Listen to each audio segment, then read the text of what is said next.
Gold 6 month chart जब से gold trading start हुई है 1971, जब से गोल्ड स्टैंडर्ड ख़त्म हुआ है, पहली बार हुआ है गोल्ड 6 महीने के अंदर इतना ज़्यादा ऊपर गया हो। जुलाई 2022 से गोल्ड लगातार ऊपर जा रहा है 6 महीने कैंडलस्टिक में, एक बार भी रेड कैंडलस्टिक नहीं है।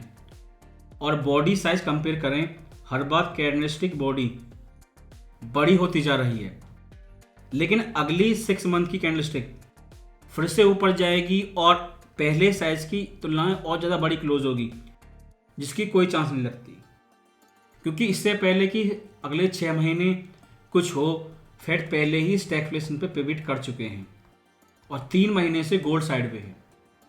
और ये 50 ईयर्स में पहली बार हो रहा है। डॉलर ने बिगेस्ट कलेप्स दिखाया और जिसके अपोजिट गोल्ड ने 6 महीने में अब तक का सबसे बड़ा गेन दिया। ये अगर देखें long term dollar versus gold था, इंटरडे पे इस समय वीक डॉलर का कोई इफेक्ट नहीं हो रहा, लेकिन लॉन्ग टर्म 6 महीने में देखें तो डॉलर और गोल्ड अपोजिट थे। क्योंकि डॉलर पहले ही बहुत ज़्यादा ओवरसोल्ड है, उसमें एक बाउंस देखने को मिल सकता है। पिछले हफ्ते NFPI UR रेट डिक्रीज हुई, लेटेस्ट इन्फॉर्मेशन है NFPI पिछले हफ्ते है, लेकिन रिएक्शन इस हफ्ते देखने को मिलेगा। क्योंकि फ्राइडे में मार्केट क्लोज था, गोल्ड स्टॉक जैसे GLD, GDX और FOMC मेंबर ये सभी छुट्टी पे थे, यानी कि ना तो मार्केट एक्शन देखने को मिला और ना ही FOMC रिव्यू आपने देखा, जो दोनों इस हफ्ते आएंगे। न्यूज पिछले हफ्ते आई थी, लेकिन रिएक्शन आपको इस हफ्ते देखने को मिलेगा। और New York open, Monday New York open, उस समय के बाद आपको असली एक्शन देखने को मिलेगा, क्योंकि कोई चीज़ गैप अप हुई होगी और कुछ गैप डाउन। लेकिन रिस्क मैनेजमेंट के रूप में देखें, जो लॉन्ग टर्म प्लेयर हैं, लंबे समय के लिए गोल्ड बाय कर रहे हैं, ज्वेलरी शॉप ओनर हैं, जब से गोल्ड स्टार्ट हुआ है ये मैक्सिमम सबसे बड़ी रेड कैंडलस्टिक है जो 6 महीने में आई है। अगर सेम टू सेम भी रिपीट होता है तो मैक्सिमम ये डाउन साइड टारगेट है टेक्निकली, जो आप एक्सपेक्ट कर सकते हैं। इससे ज़्यादा रेड गोल्ड में कभी नहीं हुआ और इसको भी majority of jewellery shop owner भूल चुके हैं, क्योंकि ज़्यादातर न्यू जनरेशन है जो इस क्रैश के बाद आई थी। इसलिए नीचे कितना भी जाए, लेकिन ऊपर जाने की पॉसिबिलिटी बहुत कम है। फिर से ब्लू कैंडलस्टिक की चांस कम लगती है, क्योंकि ये बुलिश ट्रेंड 2022 से चल रहा है, हो सकता है एंड गेम नियर है। अगर मंथली टाइम फ्रेम देखें, पॉसिबल ABC और 3 इम्पल्सिव वेव, जो टारगेट था इलेट वेव थ्योरी के बेस पे 3279, अब 3 महीने हो चुके हैं, 3 कैंडलस्टिक इस लेवल को ब्रेकआउट नहीं कर पाई, 3 महीने से साइडवे है। अब तो स्ट्रॉन्ग चांस लगती है कि ये ट्रेंड कंप्लीट हो गया, साइडवे करेक्शन, और उसके बाद इस सारे ट्रेंड में लंबा करेक्शन आ जाए। इसलिए इस महीने 3279 स्कैल्पर के लिए मोस्ट इंपॉर्टेंट रेजिस्टेंस है। लेकिन टैरिफ डेडलाइन पर अभी भी क्लियरिटी नहीं है, टैरिफ कम होंगे या बढ़ेंगे या वैसे ही रहेंगे। लेकिन टैरिफ डेडलाइन इस हफ्ते है। अगर ट्रम्प चेंज करते हैं टैरिफ को लेके और हेज अनवाइंड होता है और NFP की वजह से FOMC मेंबर और ज़्यादा हॉकिश होते हैं, तो डाउनसाइड रिस्क 3120 होगा।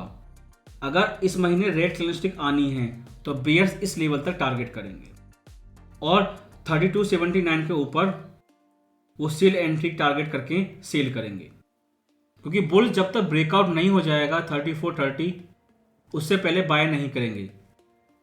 बुल्स के लिए रिस्क फेवर नहीं है, लेकिन बेयर्स के लिए एंट्री और टारगेट दोनों ही क्लियर है। केवल NFP न्यूज़ की कमी थी, वो पिछले हफ्ते स्ट्रॉन्ग आ गई।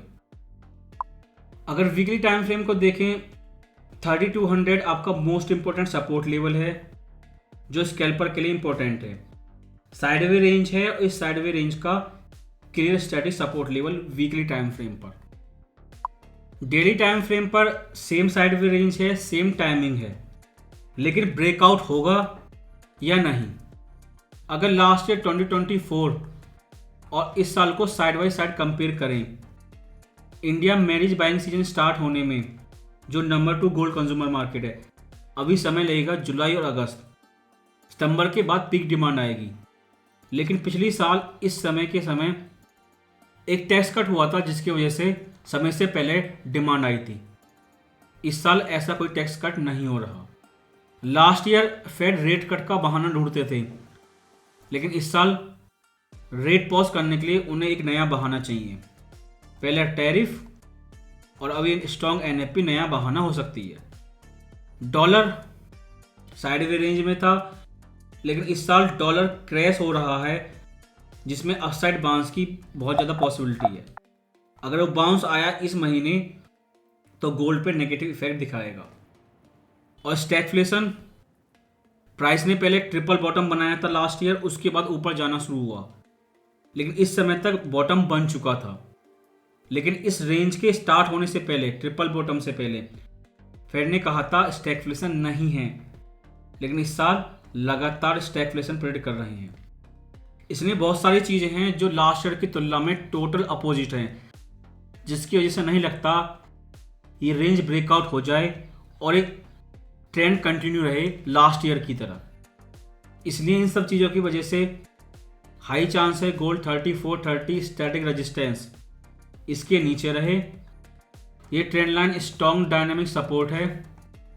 फेक ब्रेकआउट के बाद मल्टीपल कैंडलस्टिक इसके ऊपर क्लोज हुई, लेकिन अगर ट्रेंड लाइन ब्रेकआउट हो गई तो डाउनसाइड सपोर्ट 3150 होगा, उससे पहले कोई सपोर्ट नहीं है।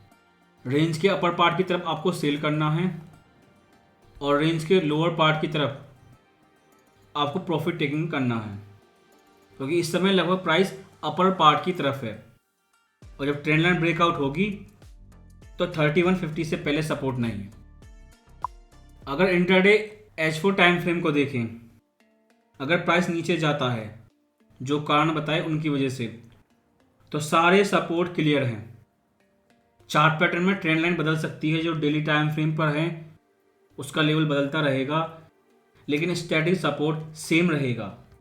जो फ्राइडे एनएफपी के समय था, जो इस हफ्ते मंडे ओपन पर रहेगा, सपोर्ट में कोई चेंज नहीं होता, स्टैटिक लेवल है। प्राइस डाउनसाइड नीचे आया, ये काउंटर ट्रेंड करेक्शन है, क्योंकि फ्राइडे क्लोजिंग की वजह से लगभग सारी चीज़ें बंद थी। इसलिए लास्ट वीक की एनएफपी उसका रिएक्शन मंडे को आएगा और न्यूयॉर्क ओपन तक का इंतजार करें, उसके बाद रियल एक्शन देखने को मिलेगा। और जब ये काउंटर ट्रेंड करेक्शन कंप्लीट हो जाएगा तो प्राइस डाउनसाइड ब्रेकआउट करेगा। अगर वेव काउंटिंग देखें, wave W, counter trend correction x, stagflation से भ्रमित हो गए, वॉर न्यूज़ को बाय कर लिया, vertical crash wave A, flag pattern correction wave B, उसके बाद डाउनसाइड फाइनल वेव सी।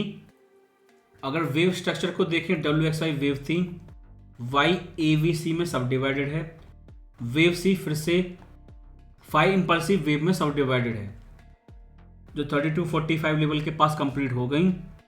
स्टैटिक सपोर्ट था, फिर रिट्रेसमेंट था और ऊपर की तरफ से इंपल्सिव वेव स्ट्रक्चर था, और उसके बाद से counter trend correction 5 impulsive wave वो भी कंप्लीट हो गई हैं। और एनएफपी के बाद आपको $50 का इंस्टेंट वर्टिकल डंप देखने को मिला। अगर वेव थ्योरी के बेस पर देखें, 3360 लेवल के नीचे गोल्ड बेरिश है और ये आपका इनवैलिडेशन लेवल है, लेकिन फिर भी 3400 तक आपको रिस्क मैनेज करना होगा और ये एरिया आपका सेल जोन है और 3300 आपका प्रॉफिट टारगेट है। जितनी सारी चीज़ें समझाई उसके बेस पे ही लगता है गोल्ड 3400 के नीचे ही रहेगा, और जब तक प्राइस 3360 लेवल के नीचे हैं बेरिश बायस के साथ ट्रेड कीजिए और 3300 मिनिमम डाउनसाइड टारगेट, और ये लेवल भी ब्रेक डाउन हो गया आने वाले समय में तो गोल्ड फुल बेरिश होगा।